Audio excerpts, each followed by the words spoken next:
আসসালামু আলাইকুম ভিউয়ার্স, আশা করি সবাই ভালো আছেন। আমি এখন কাঁচা শাক কাটতেছি।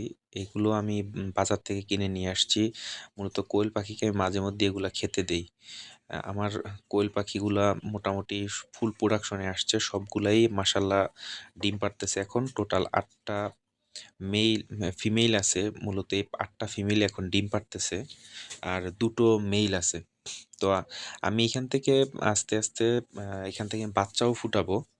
আর এই কোয়েল পাখিগুলো আমি বাজার থেকে কিনেছি। খুব ইচ্ছা ছিল ডিম পাড়া কোয়েল পাখি কেনার জন্য। কিন্তু আসলে ডিম পাড়া কোয়েল পাখির এত দাম ছিল, তো এত দাম দিয়ে আসলে আমি আ কিনতে চাই নাই। তাই আমি বাচ্চা কোয়েল পাখি বড় করে নিছি। তো এগুলো কেনার পরে অনেক রোগ ব্যাধি হইছে। তো এগুলো আস্তে, আস্তে আপনাদের সাথে শেয়ার করব। তো দেখেন, আমি এই কাঁচা শাকগুলো দিছি। দেখেন আলহামদুলিল্লাহ কিভাবে এগুলো এরা খাচ্ছে। আর মোটামুটি সবগুলোই খুব ভালোভাবেই খায়। তো পরবর্তীতে আমি ২ টা পাত্রে দিছি।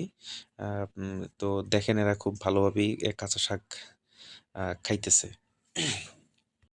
এগুলো মূলত পালং শাক। এগুলোতে প্রচুর পরিমাণে আয়রন এবং ভিটামিন আছে, যার কারণে এগুলো আমি খাওয়াইছি।